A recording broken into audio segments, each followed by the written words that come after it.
السلام عليكم على كل اللي بيشوفونا واهلا بيكم. النهارده هنعمل طريقه جديده للبسطرمه.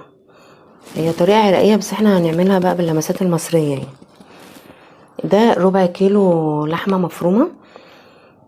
لو انتي عارفه الجزار بتاعك ان هو بيحط دهون ما بيخلاش لحم صافي، ما تضيفيش دهون.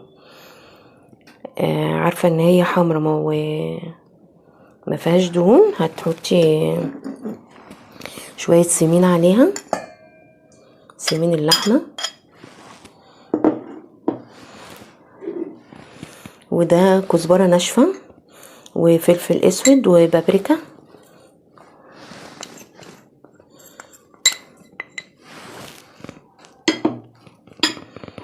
هنضيف ممكن في حدود 10 فصوص توم مهروسين جامد، وهنحط بمعدل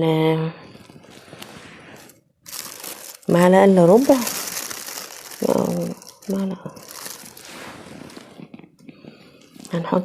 هنضيف عليهم معلقه حلبه مطحونه. انا جبت الحلبه العاديه اللي بنشربها وطحنتها في الكبه. وهنضيف الملح بتاعنا،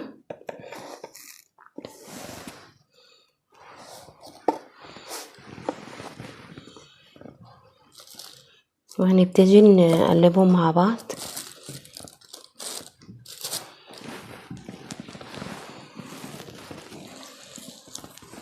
هي دي المكونات بتاعتها.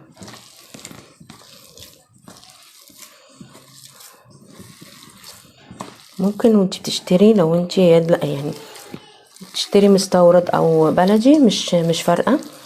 ممكن وانت بتشتري تقولي له اديني عرق تريبيانكو ويفرمهولك، هو بيبقى بنفس سعر اللحمه العاديه. تقلبيهم كويس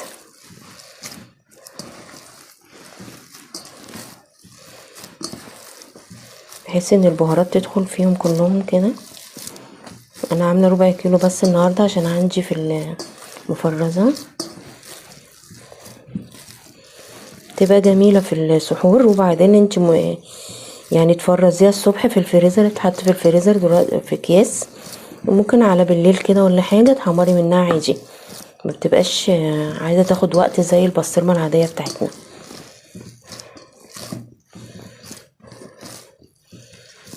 لما تعمليها مثلا لقيتيها محتاجه تزودي بهارات تقللي بهارات عني حسب ما انتي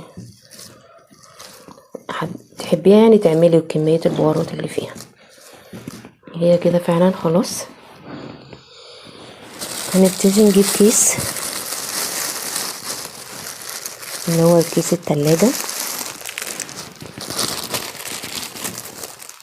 وناخد قطعة منه من اللحمة،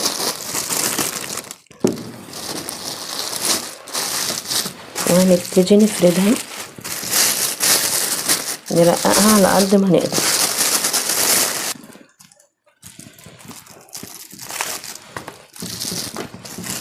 تفرديها كده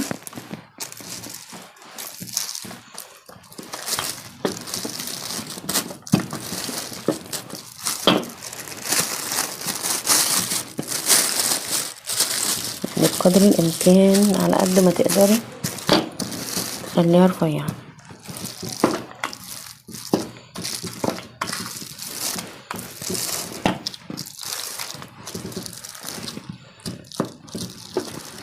الاماكن اللي فيها قطع كبيره تفرديها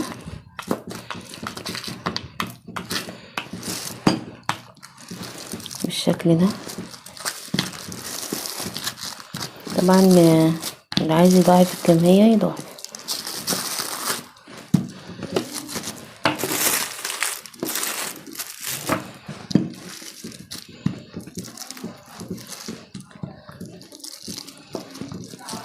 انا هنقص منها علشان خاطر هقولكم انا هعمل ايه بالظبط.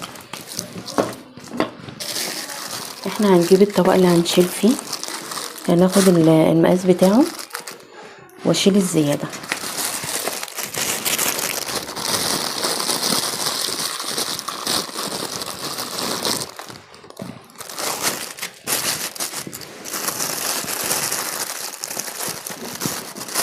بعد كده هتقفلي الكيس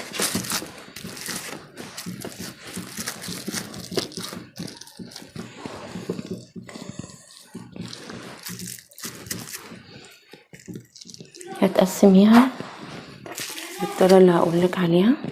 ممكن تعمليها دواير كده من فوق الكيس، بحيث ان هي لما تتفرز هتقطعيها دواير.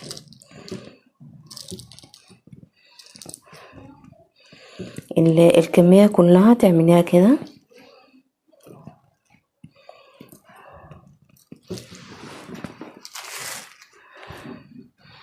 او ممكن بطريقة تانية بظهر السكينة، وهتبتدي تقسميها مربعات من غير ما تقطعي الكيس، مربعات صغيرة.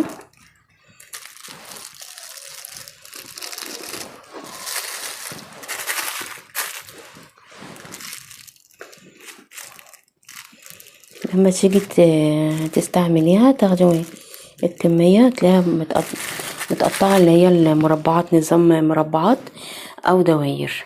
انتي بقى لما تعملي مثلا الكيس كله دواير او الكيس كله مربعات. هكملهم وارجع لكم. هنا الكمية بتاعتي اللي هي الربع كيلو طلع 3 اكياس. لو حابة البسطرمة تبقى لونها زي لون البسطرمة الجاهزة، هتجيبي لون احمر وتحطي نقطتين او نقطة حسب الكمية اللي انت هتحطي. يعني مثلا عملتي نص كيلو هتحطي نقطتين، ربع نقطة كده، يعني هو بيبقى سايل بس هو مش موجود عندي يعني، بحيث ان هي تدي اللون. جبتي لحمة مستوردة ماشي، لحمة بلدي ماشي، مش الاتنين بتبقى حلوة. وبالنسبة للون الغذائي هو مش هيأثر في الطعم، هو بس لون شكل بس. حطيهم كده وتقفليه بالبلاستيك وتشيليه في الفريزر، واي وقت ممكن تطلعيه هتلاقيه قطع مربعة وتاكلي منه ان شاء الله. كل عام وانتم بخير.